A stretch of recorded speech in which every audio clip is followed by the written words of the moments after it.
Assalamualaikum warahmatullahi wabarakatuh. Nah, di sini saya akan menjelaskan mengenai regional Asia Selatan secara umum. Apa itu Asia Selatan? Asia Selatan merupakan salah satu wilayah politik regional yang ada di benua Asia bagian selatan. Wilayah ini merupakan kesatuan dari anak benua India. Wilayah Asia Selatan meliputi 10% dari luas benua Asia, yakni kurang lebih 5.134.641 km persegi. Asia Selatan berbatasan dengan beberapa negara dan bentang alam, yakni yang pertama, di batas utara terdapat pegunungan Himalaya dan Asia Tengah. Yang kedua, batas timur terdapat pegunungan Himalaya. Yang ketiga, batas selatan, yaitu terdapat Samudra Hindia, Laut Arab, dan Teluk Benggala. Dan yang keempat, batas barat terdapat pegunungan Hindukush dan Pakistan Utara. Nah, selanjutnya, bagaimana Asia Selatan itu bisa terbentuk? Nah, Asia Selatan ini pertama kali didiami oleh bangsa Dravida. Bangsa Dravida dicirikan sebagai bangsa yang memiliki ciri kulit hitam, dan pada saat itu bangsa Dravida belum mempunyai kepercayaan ataupun agama. Bangsa Dravida membangun peradaban di Asia Selatan ini dengan membangun kota Mohenjo-daro dan Harappa. Kedua kota tersebut merupakan peradaban yang terbentuk di lembah Sungai Indus, sehingga seringkali peradaban tersebut dikatakan sebagai peradaban Sungai Indus. Nah, perlu diketahui bahwa peradaban lembah Sungai Indus ini sebanding dengan peradaban Mesopotamia, peradaban lembah Sungai Huangho, ataupun peradaban Mesir. Nah, digambarkan bahwa bangsa Dravida ini belum mempunyai agama ataupun kepercayaan. Adapun agama dan kepercayaan yang sekarang kita kenal di India itu dibawa oleh bangsa Arya. Nah, bangsa Arya ini digambarkan sebagai bangsa yang seringkali berpetualang dan dianggap sebagai bangsa yang kuat.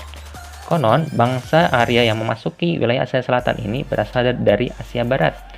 Bangsa Arya memasuki Asia Selatan melalui suatu celah pegunungan yang berada di antara Pakistan dengan Afghanistan, di mana jalur ini disebut dengan celah Khyber atau Khyber Pass. Bangsa Arya ini membawa budaya yang dianut mereka sendiri, sehingga terjadi pencampuran budaya antara bangsa Arya dan bangsa Dravida yang membuat pembentukan kelompok bangsa Dravida, yang mana terdapat kelompok pertama adalah mereka yang menolak kedatangan bangsa Arya dan melawannya, sehingga menyebabkan peperangan terjadi di Asia Selatan. Kelompok kedua adalah kelompok yang menyingkir ke wilayah lain atau ke wilayah Deccan dan juga Bihar. Kelompok ini menjadi kelompok yang tersingkirkan atau kelompok yang mengisolasi dirinya. Dan kelompok ketiga adalah kelompok yang melakukan pencampuran dengan bangsa Arya. Nah, dari pencampuran budaya bangsa Arya dan bangsa Dravida, sehingga terlahirlah kebudayaan baru di Asia Selatan, yakni kebudayaan Indo-Arya. Kebudayaan Indo-Arya ini salah satunya adalah terbentuknya bahasa Sanskerta, upacara keagamaan, dan hal-hal sakral lainnya.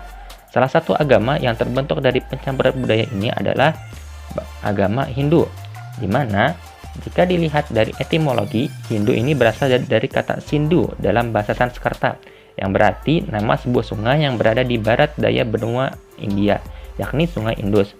Bahkan beberapa peneliti lain seperti Gavin Flood mengungkapkan bahwa istilah Hindu muncul sebagai istilah geografis dari bangsa Persia untuk menyebutkan suku bangsa yang tinggal di seberang Sungai Sindhu atau Sungai Indus.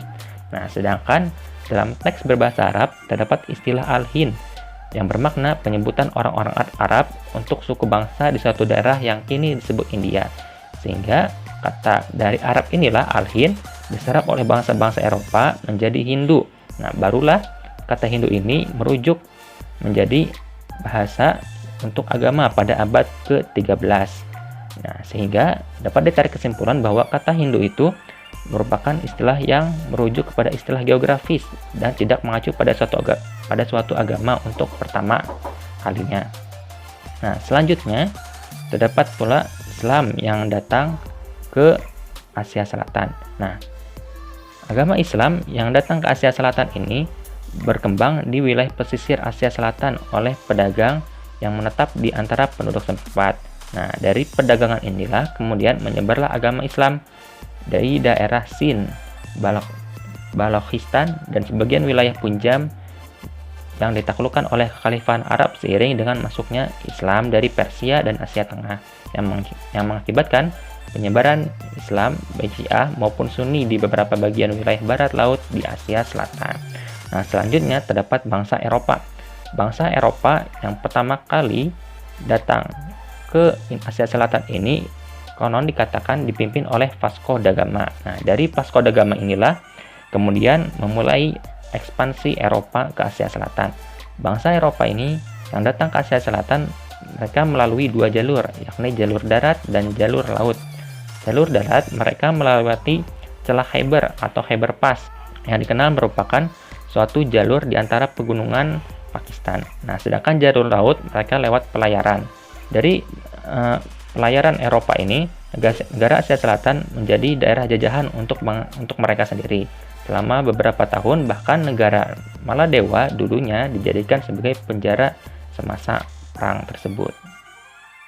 Nah, inilah gambaran dari bangsa Dravida dan bangsa Arya, di mana hasil dari pencampuran budaya kedua bangsa inilah menghasilkan kebudayaan Indo-Arya yang membentuk kebudayaan di anak benua India yang melekat hingga sampai sekarang ini. Nah, selanjutnya terdapat iklim yang ada di wilayah Asia Selatan. Iklim di wilayah Asia Selatan ini memiliki berbagai variasi yang sangat beragam. Adanya variasi ini dipengaruhi oleh berbagai faktor. Salah satunya adalah faktor dari iklim matahari.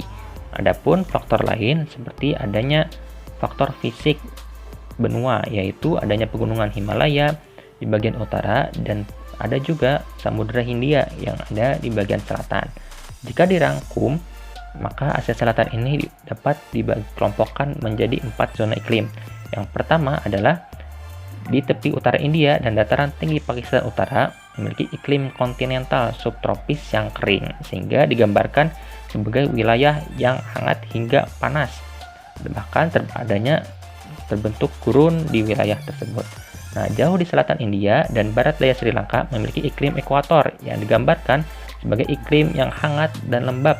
Maka di wilayah ini seringkali terjadinya hujan. Lalu bagian ketiga adalah wilayah semenanjung yang beriklim tropis pula. Ini terdapat beberapa variasi. Yang pertama, iklim subtropis panas di barat laut India. Yang kedua, iklim tropis musim dingin yang sejuk dan panas di Bangladesh atau di bagian barat dari anak benua India. Lalu yang ketiga adalah beriklim tropis semi gersang yang berada di tengah. Nah, lalu yang kelompok keempat adalah iklim di pegunungan Himalaya dan sebagian besar pegunungan Hindukush yang memiliki iklim tipe gunung atau iklim yang dingin. Nah, lalu negara-negara apa sajakah yang ada di Asia Selatan ini? Di sini terdapat 8 negara yang tergolong termasuk ke dalam wilayah negara Asia Selatan, yaitu negara Afghanistan dan Pakistan yang berada di bagian barat, ada negara India yang berada di bagian tengah, terdapat pula negara Nepal dan negara Bhutan yang berada di bagian timur, serta Bangladesh yang berada di bagian timur berdekatan dengan Teluk Benggala, dan juga terdapat negara Maladewa dan negara Sri Lanka yang terdapat di bagian selatan dari anak benua India ini. Sekarang saya di sini akan menjelaskan tentang negara Pakistan. Nah, nama resmi negara Pakistan itu Republik Islam Pakistan, beribu kota Kabul. Terus kemerdekaan negara Pakistan dari Britania Raya pada 19 Agustus 1919. Terus di sini ada bendera dan lambang bendera negara Pakistan. Nah, sejarah negara Pakistan ini, negara modern Pakistan berdiri pada 14 Agustus 1947 setelah melewati konflik berkepanjangan antara umat Islam dan Hindu di India. Terus dan diakhiri pada akhir tahun 2009. Pada tahun 2009, lebih dari 3 juta warga sipil di negara Pakistan telah terlantar dampak konflik yang sedang berlangsung di utara Pakistan Barat antara pemerintah dan agresif Taliban. Terus ini ada geografi negara Pakistan. Astronomi Pakistannya terletak antara 20 derajat lintang utara sampai 37 derajat lintang utara dan 66 derajat bujur timur sampai 75 derajat bujur timur. Nah, Pakistan ini terletak di sebelah selatan Asia, sebelah timur berbatasan dengan India dan timur laut dengan Cina. Nah, terus Pakistan ini memiliki total area 839.940 km persegi. Nah, terus bintang alam, Pakistan ini memiliki 4 daerah bintang alam utama, yaitu daerah tinggi utara dan barat, terus ada dataran Sindh dan Punjab, terus ada plato Bhutan, dan ada plato Baluchistan. Nah, selanjutnya di sini ada iklim. Pakistan ini berada di dataran utara dari suhu tropis yang terkenal dengan suhu iklim ekstrimnya yang biasa disebut dengan Tropics of Cancer. Nah, topografi yang didominasi oleh pegunungan tinggi menyebabkan iklim Pakistan juga disebut dengan iklim benua. Suhu Pakistan di sini bisa mencapai suhu ekstrimnya, itu dapat dirasakan pada saat musim panas di bulan Juni yang bisa mencapai 30% sampai 36 derajat, 38 derajat sampai 47 derajat Celcius. Sedangkan pada musim dinginnya bisa mencapai 4 derajat Celcius. Nah, selanjutnya di sini ada demografi. Demografi jumlah penduduk negara Pakistan ini pada saat 2013 ada 190.202.901 jiwa. Menurut pemakaian bahasa di sini itu lebih banyak menggunakan bahasa Punjabi sampai 47%. Negara yang lainnya itu ada Pashtun, bahasa Sindhi, bahasa Urdu, dan bahasa Baluchi. Nah, hampir seluruh penduduk Pakistan itu 97% itu menganut agama Islam, dan sisanya itu yaitu bahasa Kristen dan agama Kristen dan negara Hindu. Nah, dalam sistem pendidikan di Pakistan ini umumnya dibagi menjadi 6 tingkat. Ada prasekolah, terus ada dasar, ada menengah, ada tinggi, terus ada program universitas yang menggerakkan gelar sarjana dan pasca sarjana. Nah, di Pakistan ini melek hurufnya itu sekitar 85%. Di Islamabad hingga 23% di Stockholm. Terlepas dari statik ini, Pakistan masih memiliki tingkat melek huruf yang rendah. Pakistan juga memiliki populasi putus sekolah terbesar kedua setelah negara Nigeria. Nah, selanjutnya ada faktor ekonomi. Faktor ekonomi di Pakistan itu lebih dominan kepada pertanian, karena di mana 25% berasal dari sektor pertanian ini mampu menyerap lebih dari separuh tenaga kerja. Tanaman yang paling penting adalah gandum, kapas, padi, dan tebu, jagung, biji-bijian, dan lain-lainnya. Terus ada perikanan, terus juga ada banyak bahan galian. Galian di sini tuh ada batu kapur, ada dolomit, barit, remit, bauksit, dan magnesium.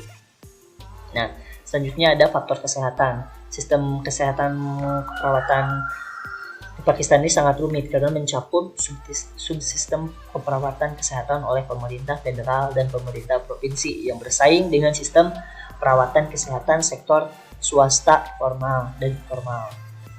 Setelah dari peningkatan fasilitas kesehatan umum, pertumbuhan populasi Pakistan telah menghasilkan kebutuhan perawatan kesehatan yang tidak terpenuhi. Institusi perawatan kesehatan umum yang menangani masalah kesehatan kritis sesekali hanya berlokasi di kota-kota yang besarnya saja, jadi tidak menyeluruh ke pelosok-pelosoknya. Terus di sini ada indikator pembangunan manusia, indeksnya di negara Pakistan itu 0,560, terus ada pangkatnya itu 152. Jadi negara Pakistan ini berawal dari awal rendah sampai naik dan stabil. Pada 2020 tidak terlalu naik signifikan. Terus ada data kuantitatif di negara Pakistan. Nih, pendapatan per kapitanya itu 5.860 pada 2018. Terus pertumbuhan penduduk pada data 2018 ini ada 2,1. Terus ada angka kematian bayi ke 2018 61,2, angka kelahiran per 1000 orang data 2016 itu 29,8, usia harapan hidup per 2015 itu 66,5. Jadi dapat disimpulkan dalam data kuantitatif di negara Pakistan itu sudah jelas bahwa negara Pakistan itu masuk ke dalam negara berkembang karena sangat jauh untuk mencakup ke negara untuk masuk ke dalam negara maju. Dilihat dari pendapatan per kapita sangat jauh. Di negara maju itu 27.790,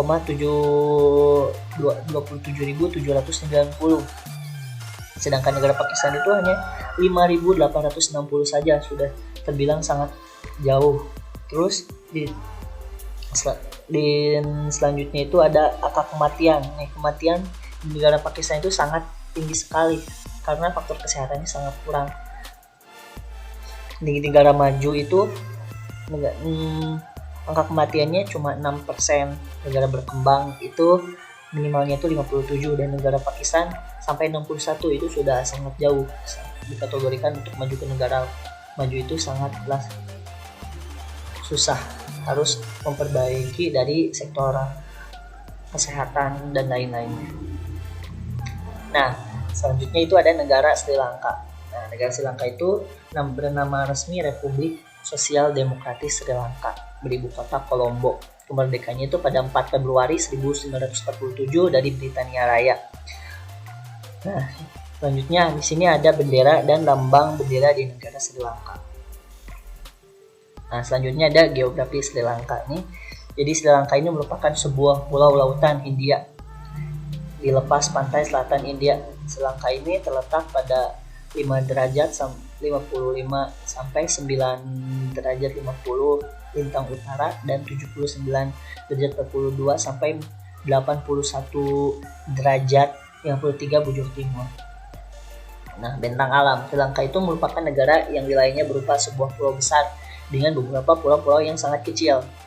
Nah, lebih dari 3/4 wilayah negara ini berada pada ketinggian di atas 200 meter di atas permukaan laut, dan sebagian besar berupa daerah pebukitan.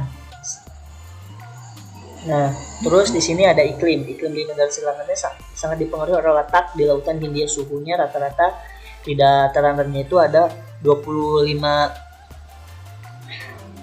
Celcius, tetapi di daerah perbukitan yang tinggi itu akan mirip dengan musim semi. Dan curah hujannya itu beragam dari 64 cm di suatu tempat sampai 640 cm di tempat lain pada satu tahun. Nah, terus ada kebudayaan dan demografi. Nah, negara Sri Lanka itu berbahasa Inggris dan dalam bahasa pemersatu berdasarkan konstitusi adalah bahasa ibu bagi negara Sri Lanka. Nah, terus keturunan kebudayaan Sri Lanka ini juga semakin surut, dan agama dalam negara Sri Lanka itu terbesar itu ada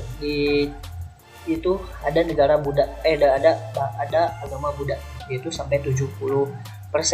Terus dan negara yang lainnya itu dan negara Hindu. Terus ada Kristen, ada Katolik, dan ada Protestan.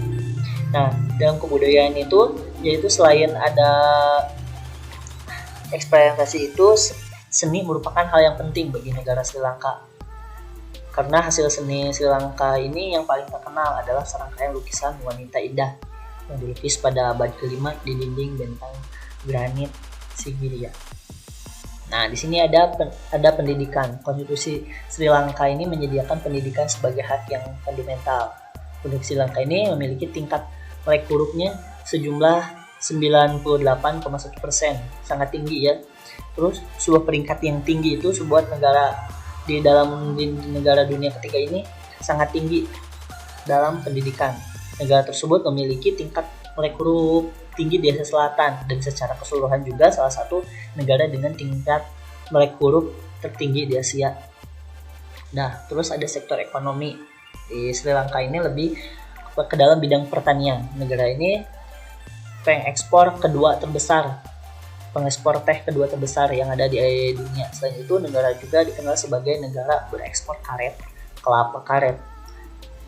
Dan sebagian besar juga mengekspor ke daerah Jepang, ke negara Jepang, dan negara itu sama mengembangkan industri semen, tekstil, dan Nah, dalam kesehatan, Sri Lanka memiliki sistem perawatan kesehatan yang universal, yang dimana memberikan layanan kesehatan gratis untuk semua warga negara yang telah menjadi prioritas nasional. Meskipun tingkat pengeluaran kesehatannya sangat rendah, indikator kesehatan Sri Lanka ini sebanding dengan negara yang lebih maju di kawasan. Nah, di sini ada flora. Nah, flora di Sri Lanka itu ada Gymnema sylvestre. Nah, tanaman ini sering digunakan sebagai obat-obatan dan yang digunakan oleh negara di Asia, dan lebih khususnya itu di negara Sri Lanka. Jadi sangat diperlukan untuk obat-obatan tradisional negara tersebut. Nah, terus di sini ada fauna. Nah, di sini ada gajah Sri Lanka, salah satu dari 3 spesies gajah yang ada di Asia. Nah, spesies ini di Pulau Sri Lanka dan sudah ada sejak tahun 1986, dan hewan ini sudah mulai terancam punah yang punah oleh IUCN karena populasi yang mengalami penurunan sebesar 50% dari 3 generasi. Nah, terus di sini ada indikator pembangunan manusia. Nah, indeksnya itu 0,780. Nah, terus ada pangkatnya itu 71. Nah, dapat dilihat dari di sini negara Sri Lanka ini dari tahun ke tahun itu sangat stabil, tinggi, dan tetapi pada 2010 itu mulai standar, tidak ada kenaikan atau penurunan sampai sekarang.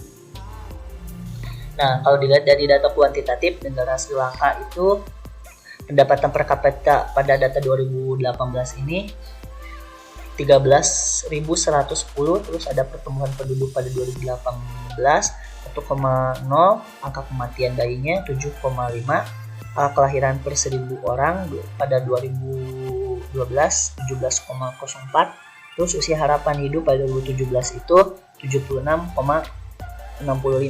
Coba sudah dilihat dalam data tersebut bahwa negara Sri Lanka itu sangat besar di dalam faktor kesehatan. Di sini negara dan dibandingkan dengan negara maju tidak terlalu jauh. Di negara maju angka kematian bayi itu 6% dan di negara Sri Lanka 7,5. Terus angka kelahirannya 11% di negara maju dan di negara Sri Lanka 17,14. Usia harapan hidupnya 77 dan persen di negara maju dan di Sri Lanka 76,65. Jadi dapat disimpulkan negara Sri Lanka itu hampir mendekati ke negara maju karena tidak terlalu jauh dalam rata-rata negara maju, hanya beda sedikit. Mungkin harus ditingkatkan lagi dalam faktor-faktor yang lainnya. Nah, mungkin sekian materi dari saya, mungkin akan dilanjutkan selanjutnya oleh teman saya. Terima kasih.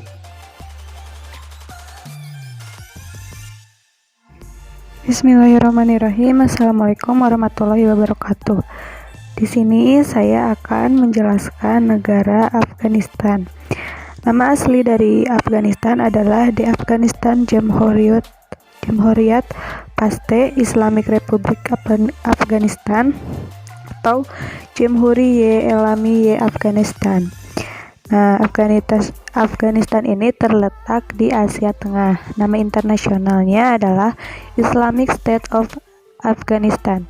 Bentuk negaranya itu republik, ibu kotanya berada di Kabul. Kepala negaranya presiden dan kepala pemerintahannya adalah Perdana Menteri. Untuk benderanya seperti ini, ada tulisan La ilaha illallah dengan warna hitam, merah di tengah, dan hijau. Lalu geografi negara Afghanistannya memiliki luas tanah sebesar 652.300 km persegi. Afghanistan ini terletak di pertemuan Asia Barat, Asia Selatan, dan juga Asia Tengah, dan merupakan tempat strategis yang kemudian lintas antara utara dan selatan. Negara Afghanistan merupakan negara Muslim yang berada di Timur Tengah. Secara astronomis, negara Afghanistan ini terletak di 29 derajat sampai 39 derajat lintang utara dan 60 derajat sampai 75 derajat bujur timur. Negara Afghanistan ini memiliki titik tertinggi yang berada di Noshak dengan ketinggian 7.492 mdpl. Afghanistan berbatasan dengan Turkmenistan, Uzbekistan, Tajikistan di sebelah utara, di mana jalur sempit yang panjang timur laut berbatasan dengan Tiongkok, dan juga bertetangga dengan Pakistan di sebelah timur dan tenggara, dan bersambung dengan negara Iran di bagian barat. Lalu, Afghanistan ini memiliki iklim kontinental, di mana menyebabkan negara ini seringkali dilanda musim dingin yang keras, salah satunya di wilayah Hazarat dan beberapa wilayah lainnya. Suhu rata-rata pada bulan Januari di negara Afghanistan yaitu di bawah minus 15 derajat Celcius.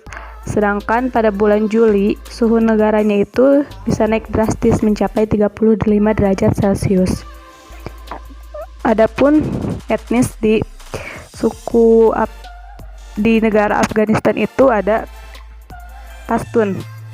Yang pertama ada Pashtun, yang merupakan kelompok etnis terbesar di Afghanistan, terdiri dari 38% dan 42% populasi negara itu. Berada di antara pegunungan Hindu Kush di Afghanistan dan Sungai Indus di negara tetangga Pakistan. Yang kedua ada Tajik, yang merupakan orang asli yang berbahasa Persia. Tajik merupakan kelompok etnis utama di negara Tajikistan, sebuah negara yang didirikan di utara Afghanistan pada tahun 1991. Yang ketiga ada Hazara. Mereka kebanyakan tinggal di wilayah Hazarat di Afghanistan Tengah. Sebagian besar Hazara mempraktikkan Islam Syiah, sementara beberapa minoritas mereka adalah Sunni. Yang keempat ada Uzbek, merupakan orang Turki utama di Afghanistan yang wilayah asalnya berada di wilayah utama negara itu. Yang kelima ada Aymak, yang berarti suku dalam bahasa Turki, itu Oymak. Bukanlah denominasi etnis, tetapi membedakan pengembala semi nomaden dan kelompok suku pertanian dari berbagai etnis termasuk Tajik, Hazara, dan Baluch, yang dibentuk pada abad ke-16 dan juga ke-17. Adapun ekonomi dari Afghanistan ini sangat bergantung pada pertanian dan juga peternakan. Ekonomi Afghanistan sempat melemah akibat kerusuhan politik dan militer. Juga tambahan kemarau keras dengan kesulitan bangsa antara tahun 1998 sampai 2001. Sebagian penduduknya mengalami krisis pangan, sandang papan, dan minimnya perawatan kesehatan. Kondisi ini diperburuk oleh operasi militer dan ketidakpastian politik. Inflasinya menyisakan banyak masalah. Pada tahun 2002, ekonomi Afghanistan ini sempat membaik akibat masuknya miliaran dolar dalam bentuk bantuan internasional dan investasi serta kiriman uang dari orang Afghanistan di luar negeri. Ekonomi juga membaik karena bertambahnya produksi agrikultur setelah berakhir kekeringan selama 4 tahun. Nah, untuk flora dan faunanya ada flora yaitu Absinthus. Nah, tanaman ini dahulu kala digunakan sebagai obat anti malaria yang kuat, dan kini tanaman ini telah terbukti secara efektif membantu penyembuhan sel kanker. Lalu ada fauna domba Marco Polo, yaitu hewan ini yang memiliki khasan dari tanduknya yang berukuran besar dan juga melingkar. Adapun HDI-nya, Afghanistan ini berada di ranking 170 dengan pendapatan per kapita $528, pertumbuhan penduduknya 37,8%, angka kematian bayinya 4,47, angka kelahiran bayinya 32,49, dan usia harapan hidupnya lebih dari 64 tahun. Ini bisa dikatakan bahwa Afghanistan ini merupakan negara yang berkembang jika dilihat dari indikator-indikator negara berkembangnya. Lalu selanjutnya ada negara Bangladesh. Nah, negara Bangladesh ini beribu kota di Dhaka, bahasa resminya adalah Bangla, Pemerintahannya itu Republik Parlementer. Hari kemenangannya pada 16 Desember 1971 dengan luas wilayah 147.570 km persegi. Airnya itu sekitar 60,9%. Mata uangnya taka. Benderanya seperti ini, berwarna hijau dengan warna merah bulat di tengahnya. Lalu ada geografi negara Bangladesh. Wilayah Bangladesh ini merupakan bagian dari daratan Sungai Gangga dan merupakan perluasan dari daratan aluvium yang terbentuk oleh 3 sungai besar, yaitu Sungai Gangga, Sungai Jamuna, dan Sungai Meghna. Bangladesh ini terletak di delta Sungai Gangga Brahmaputra yang terbentang rendah. Delta ini terbentuk oleh pertemuan Sungai Gangga, nama setempat Padma atau Podda, Brahmaputra, Yamuna atau Jamuna, dan Meghna dan anak-anak sungainya yang berhubungan dari Himalaya. Kebanyakan tanahnya rendah mengandung tanah aluvium tua maupun muda. Lalu ada iklim. Iklim Bangladesh ini tergolong tropis basah dengan curah hujan rata-rata 3.200 mm dalam setahun. Nah, iklimnya itu bersifat tropis dengan musim dingin yang sejuk dari Desember hingga Maret. Musim panas yang panas kering dari Maret ke Juni. Musim hujan muson yang hangat dan lembab berlangsung dari Juni ke Oktober dan memasok sebagian besar curah hujan di negeri itu. Lalu ada ekonominya itu berada di tambang, pertanian, industri, perikanan, dan juga pariwisata. Lalu ada agama. Agama di Bangladesh itu paling banyak adalah agama Islam dengan total 89,7%, Hindu 92,%, Buddha 0,7%, Kristen 0,3%, dan animisme 0,1%. Tradisinya itu ada sares dan Punjabis ini itu, baju-baju ini itu bisa digunakan untuk upacara pernikahan atau tradisi pernikahan di negara Bangladesh. Lalu ada flora dan fauna. Floranya itu ada sapla, sejenis tanaman teratai atau tanaman yang mengapung di atas air yang berada di Bangladesh. Lalu ada faunanya, ada doel atau doyels, burung yang berwarna hitam dan juga ada sedikit putihnya. Lalu ada HDI-nya. HDI Bangladesh menempati ranking 135 dengan pendapatan per kapita $4.200, pertumbuhan penduduknya 0,98%, angka kematian bayinya 173, angka kelahiran bayinya 18,1, usia harapan hidupnya 76 tahun. Nah, negara Bangladesh ini bisa dikatakan sebagai negara berkembang jika kita melihat dari indikator-indikator dari negara berkembang. Mungkin sekian dari saya. Wassalamualaikum warahmatullahi wabarakatuh.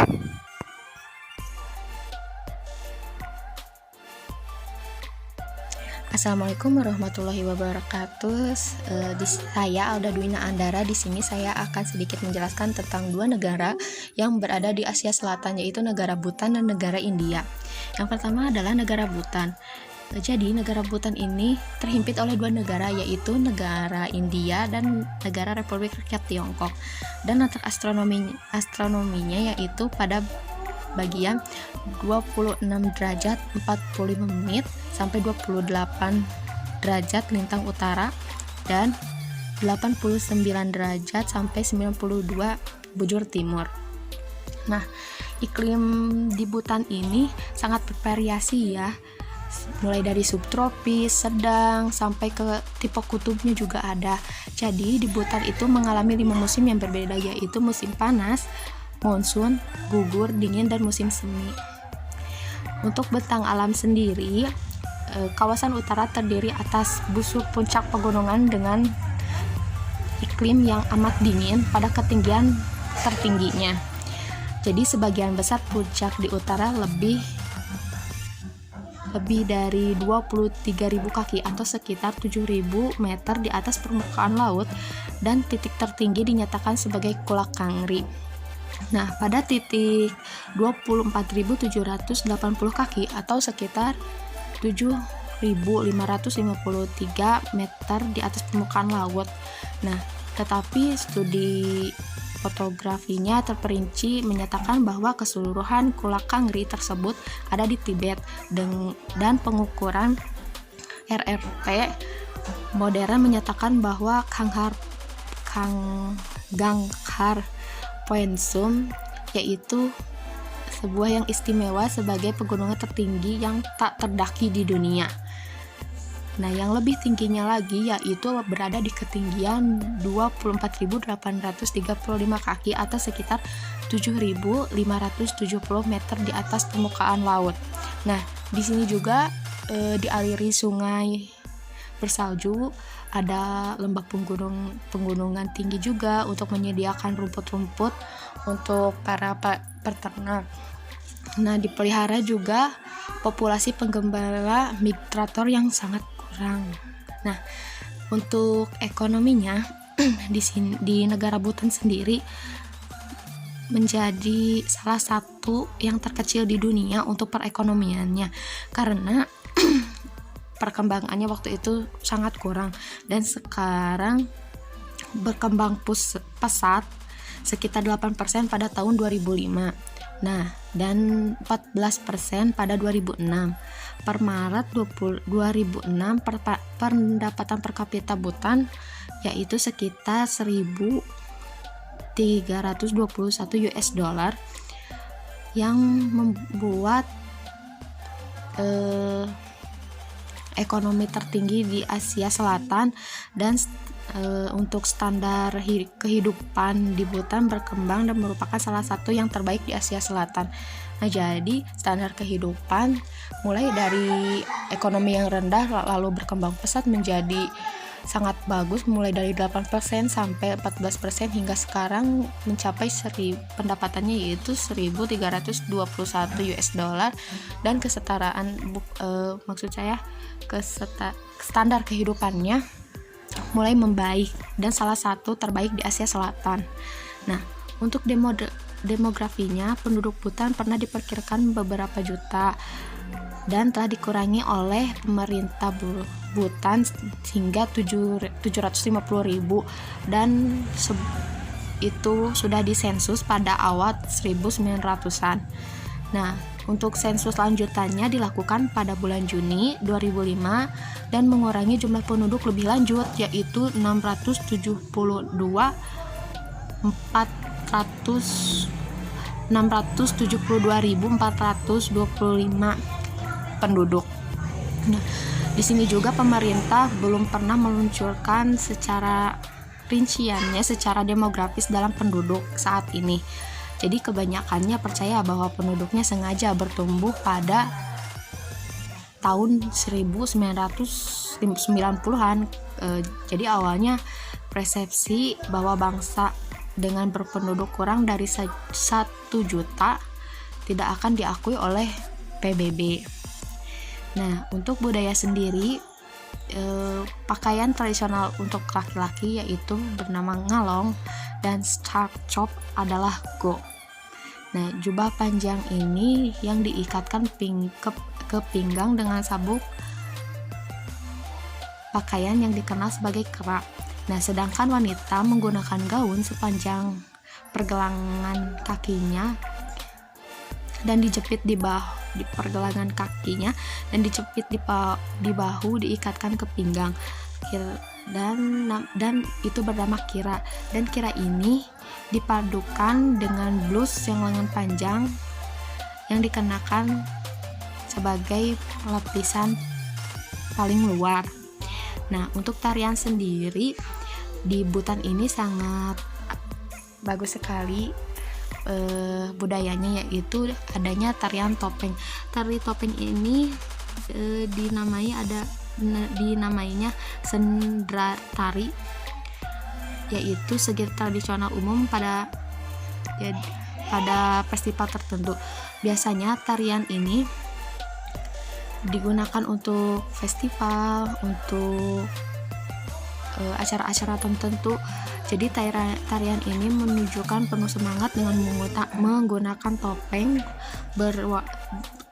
kayu berwarna dan kostum yang sangat luas, menjadi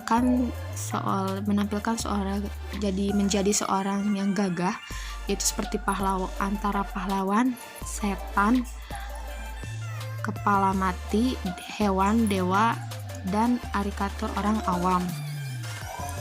Nah, untuk makanan sendiri, jadi nasi dan jagung itu banyak. Jadi makanan pokoknya itu nasi dan jagung.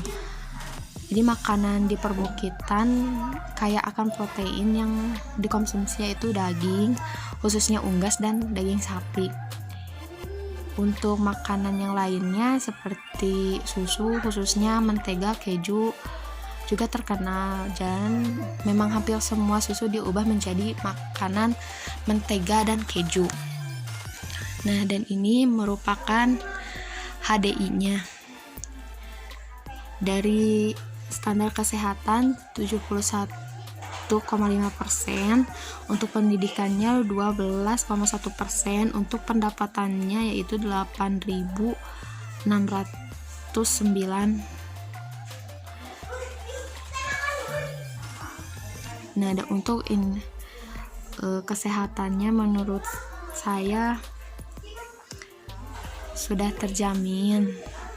Untuk pendidikannya juga sudah terjamin. Nah, dan jenis kelamin dan kesetaraan gender yaitu 0,450%. Nah, dan ini merupakan indikator perbandingan antara negara maju dengan negara yang berkembang. Jadi, pendapatan per kapitanya negara maju yaitu 27.790, sedangkan negara berkembang 4.950, sedangkan di Bhutan sendiri yaitu 2.447. Dan pertumbuhan penduduknya sangat tinggi yaitu 1,02. Sementara angka kematian bayinya yaitu cukup tinggi yaitu 27. Angka kelahirannya per 1000 orang yaitu lumayan tinggi yaitu 16,3. Untuk harapan hidupnya yaitu 71,5. Nah, negara yang sekarang adalah negara India. Jadi negara India itu merupakan perbatasan antara Cina dan Bhutan. Jadi negara India ini berada di antara garis 8 derajat lintang utara sampai 37 derajat lintang utara dan 68 derajat sampai 97 derajat bujur timur. Nah, India juga merupakan sebuah negara Asia yang jumlah penduduknya terbanyak kedua di dunia dengan populasi lebih dari 1 miliar jiwa dan ada negara terbesar ketujuh berdasarkan ukuran wilayah geografis. Jadi negara India ini penduduknya sangat banyak yaitu lebih dari 1 miliar jiwa. Nah, untuk selanjutnya adalah bentang alam. Jadi bentang alam di India bagian utara dan timur laut dibentuk menjadi banjaran Himalaya. Wilayah lainnya terdiri dari hamparan Indo-Gangetik yang subur. Jadi di sebelah barat yang berbataskan Pakistan Tenggara terdapat gurun Tan, dan semenanjung India di selatan hampir seluruhnya merupakan bagian dari hamparan Deccan. Jadi kedua sisi hamparan tersebut terdapat dua banjaran pesisir yang berbukit-bukit yaitu Ghats Barat dan Ghats Timur. Nah, untuk iklim sendiri, cuaca di India ini sangat beragam seperti di Bhutan. Nah, cuaca tropis hingga di selatan ke cuaca menengah sampai di utara. Sebagian dari India yang terletak di pegunungan Himalaya memiliki cuaca yang tundra dan memperoleh hujannya dari musim monsun. Nah, selanjutnya untuk ekonomi sendiri, India memiliki ekonomi yang berada di urutan yaitu ke-10 dalam konversi mata uang dan keempat terbesar di PPP. Jadi India ini memiliki rekor ekonomi dengan pertumbuhan tercepat sekitar 8% pada tahun 2003. Ini dikarenakan populasi yang sangat besar. Namun pendapatan per kapita India berdasarkan PPP hanya 3.262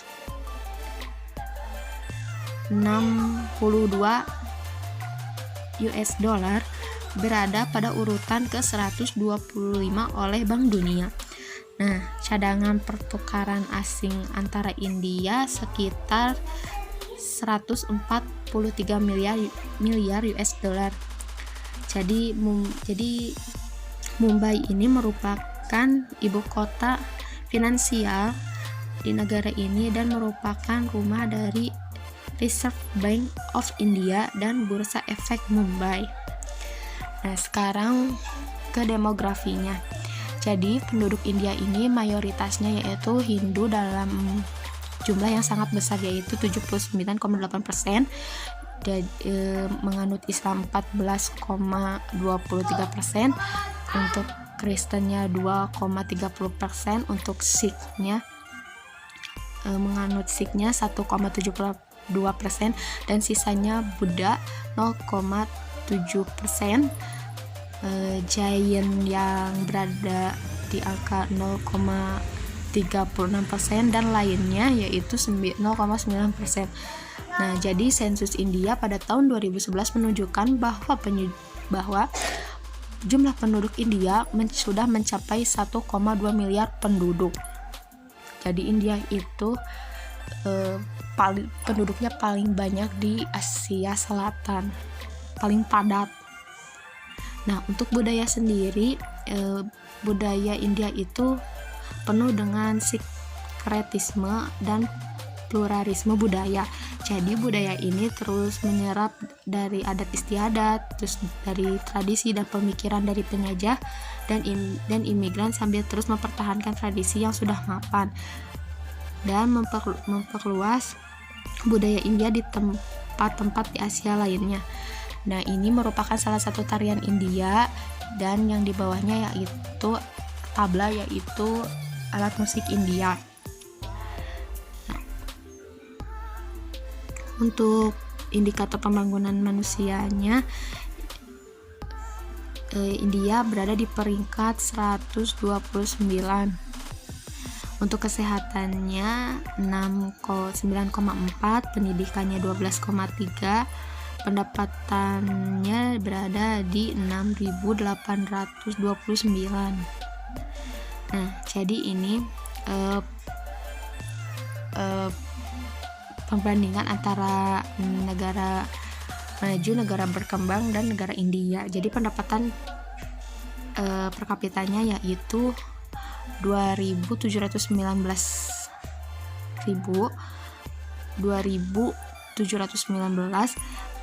dan pertumbuhan penduduknya yaitu 1,1%. Untuk angka kematiannya cukup tinggi, yaitu 35,4%, dan untuk angka kelahiran per 1000 orang pada tahun 2020 yaitu cukup tinggi, yaitu 18,2, dan usia harapan hidupnya cukup tinggi, yaitu berada di 69,4%. Sekian dari presentasi saya, mohon maaf apabila kesalahan. Wassalamualaikum warahmatullahi wabarakatuh.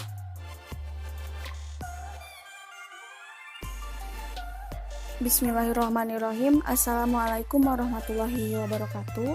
Sebelumnya perkenalkan, saya Rini Aulia Rahmawati. Di sini saya akan menjelaskan dua negara yang termasuk pada Asia Selatan. Di sini yang pertama ada Maladewa. Nah, kemudian ini ada peta dari Maladewa itu sendiri. Nah, Maladewa itu beribu kotakan di Malay dengan bahasa resminya yaitu bahasa Dipehi, dengan sistem pemerintahannya yaitu Republik Presidensial, merdeka pada tanggal 26 Juli 1965 dari Kerajaan Inggris.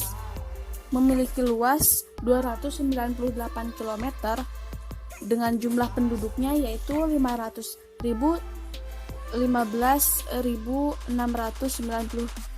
jiwa pada tahun 2018. Kemudian mata uangnya yaitu rupiah Maladewa. Nah, di sini ada lambang negara dan bendera dari Republik Maladewa. Lanjut pada geografisnya Maladewa. Nah, Maladewa ini secara astronomis berada pada 1 derajat sampai 8 derajat lintang utara dan 72 derajat sampai 74 derajat bujur timur.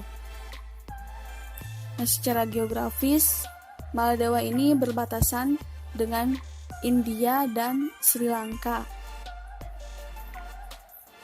Kemudian untuk bentang alamnya sendiri, Maladewa ini merupakan kepulauan yang terdiri dari kumpulan atol-atol di Samudra Hindia.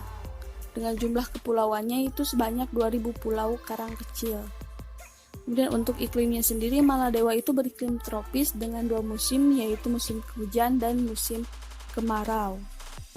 Di sini ada flora dan fauna dari Maladewa, bisa teman-teman lihat. Kemudian untuk kondisi sosial dan demografinya, etnis di Maladewa itu sebagian besar penduduknya termasuk pada kelompok etnis Sinhala dan agamanya mayoritas memeluk agama Islam. Kemudian untuk pendidikannya sendiri, sudah dilakukan pengembangan pendidikan pada tahun 1976 dengan berbagai proyek pengembangan yang komprehensif, dari mulai perluasan pendidikan dasar sampai pengembangan dan percetakan buku teks. Kemudian untuk kondisi ekonomi sendiri, sektor utamanya yaitu pada pariwisata dan juga perikanan, di mana pada kegiatan ekspor ikan tuna, dan terdapat juga industri seperti kerajinan tangan, pembuatan tikar, dan lain sebagainya.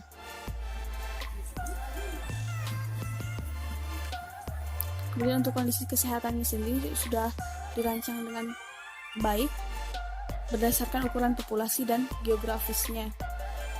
Setiap pulau berpenghuni itu sudah memiliki fasilitas kesehatan primer di berbagai wilayah.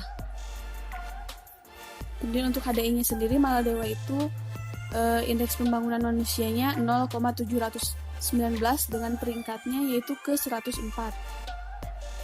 Kemudian selanjutnya negara Nepal. Nah, ini untuk petanya sendiri. Nah, Nepal itu beribu kotakan di Kathmandu dengan bahasa resminya yaitu Nepali. Sistem pemerintahannya yaitu berbentuk republik. Memiliki luas wilayah sekitar 147.181 km dengan luas perairan yaitu sekitar 2,8%. Mata uangnya yaitu rupiah. Jumlah penduduk pada tahun 2018 yaitu 28,9 juta jiwa. Nah, ini ada bendera dan lambang negara Nepal. Kemudian untuk sejarahnya sendiri, Nepal itu tidak merayakan kemerdekaan karena Nepal itu tidak pernah dijajah oleh bangsa lain.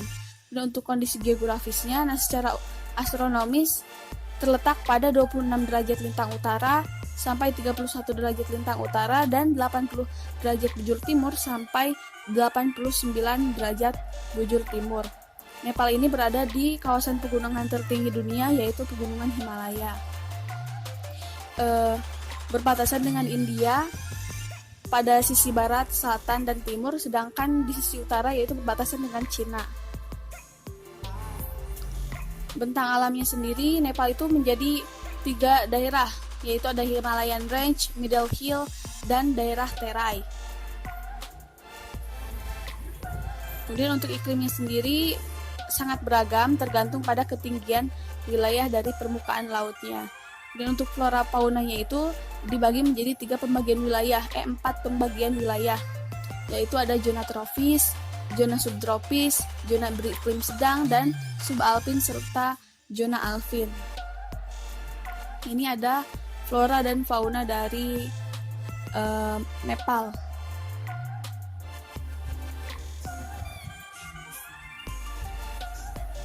Ini untuk kondisi sosialnya sendiri, etnisnya itu terbesar adalah kelompok Chitari dengan bahasa resminya yaitu Nepali, dan agamanya itu mayoritas Hindu dan Buddha, dan sebagian terdapat penduduk Muslim. Untuk pendidikannya sendiri terdapat pendidikan prasekolah, pendidikan dasar, pendidikan tingkat menengah, pendidikan universitas, dan terdapat juga pendidikan kejuruan. Untuk kondisi ekonominya sendiri, mayoritas penduduknya itu bermata pencaharian pada pertanian, ada juga pada pariwisata, dan sebagian terdapat juga sektor industri. Untuk kesehatannya sendiri terbilang cukup rendah, di mana layanan perawatan kesehatan, kebersihan, gizi, serta sanitasi di Nepal itu memiliki kualitas yang rendah dan tidak menjangkau penduduk, terutama di daerah pedesaan. Untuk HDI-nya sendiri yaitu 0,579 dengan peringkatnya yaitu ke 147. Mungkin itu saja yang dapat saya sampaikan mengenai negara Maladewa dan Nepal. Mohon maaf apabila ada kekurangan. Selanjutnya akan dijelaskan, ada penjelasan dari rekan